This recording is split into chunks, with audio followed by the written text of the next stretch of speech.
Hello, my name is Gavin Shaw. I'm from Mineral Resources Limited, and I'll be one of the keynote speakers at the Iron Ore Open Pit Operators Conference.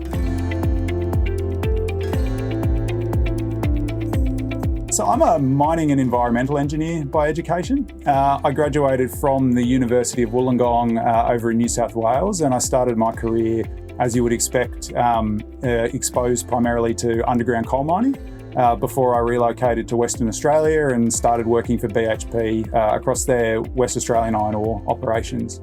After that, I took some time away from the mining industry. I completed my MBA overseas, and I started operating a tiny boutique private equity firm for a few years before coming back to Western Australia and starting with MinRes. So MinRes really has been a dynamic and exciting place to work over the 8 years that I've been with them.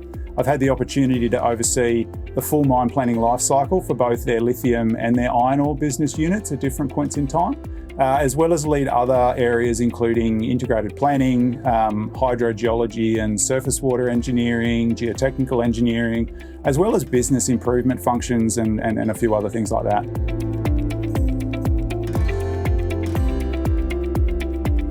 So the key to delivering a major project for me really comes down to coordination.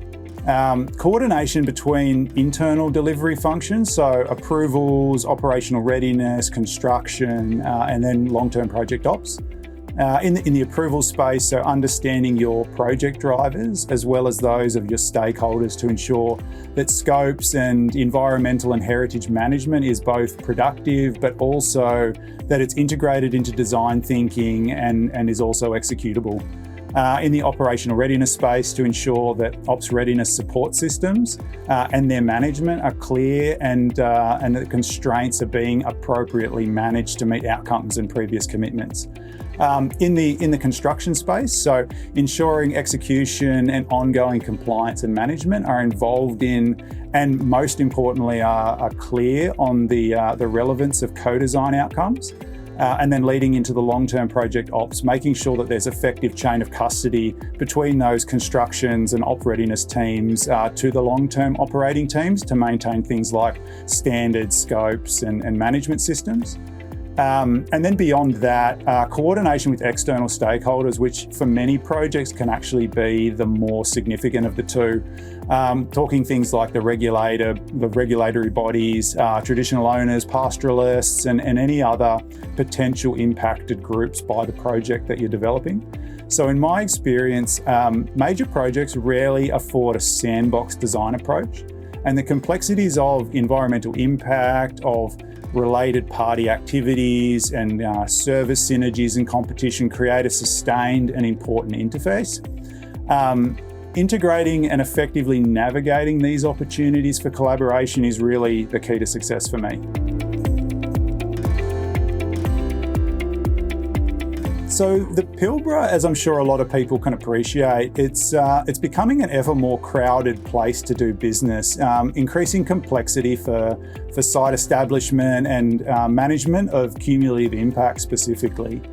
So this is a key challenge, but it's also an opportunity for Pilbara businesses to collaborate with respect to things like water, power, waste management, NPI, non-process infrastructure that is, and even transport and logistics, to not only limit cumulative impact, but also to generate project value and an efficient and sustainable, Pilbara mining industry. So navigating that really it's a multifaceted endeavour. And includes participation in industry groups like the Willy Wally Management Group, which MinRes is a party to, as well as peer-to-peer collaboration, which can be as simple as sharing flora and fauna survey information with neighbours, or more complex like softening tenement boundaries or sharing production infrastructure, like the recent Yandi collaboration that was announced between Rio Tinto and BHP. So although there are some examples of these starting to emerge, there's still plenty of opportunity, but also, a continually evolving risk that's presenting where these synergies are left on the table.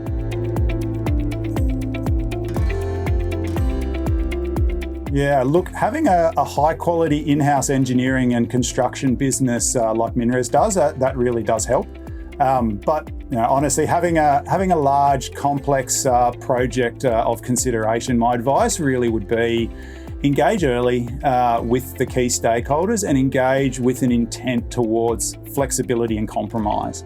So this comes back to the coordination piece and between your complex matrix of planning and delivery functions.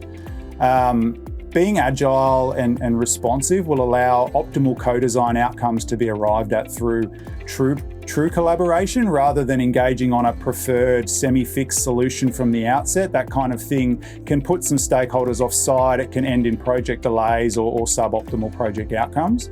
So being agile within that kind of framework allows these dynamic changes to be worked through normal design and implementation phasing in the same kind of rigorous way that you otherwise would. And I think it's a win-win.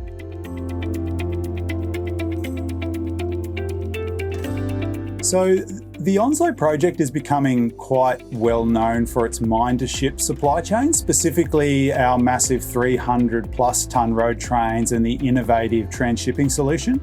Now, definitely don't get me wrong that these are achievements that MinRes is extremely proud of, but it's definitely not the whole story. So the JV, which brought together all these West Pilbara deposits, it was established in 2005. And it was studied for about 15 years with over $800 million invested without the tonnes ever making it to market. So MinRes got involved in the project, entering into the JV formally in 2021. We achieved joint venture FID in 2022, and that was on a solution that was different to what had been studied to that point in time. And then first ore achieved on ship in 2025, and we're now operating at nameplate. So this was a culmination of not only the innovative supply chain solution, but also the engineering of the mine development and the operations strategy to navigate a number of key additional constraints. So I would suggest that anybody who might be interested in hearing about the full journey of the Onslow project, including the mine operations and the long-term development strategy, should come along to my keynote.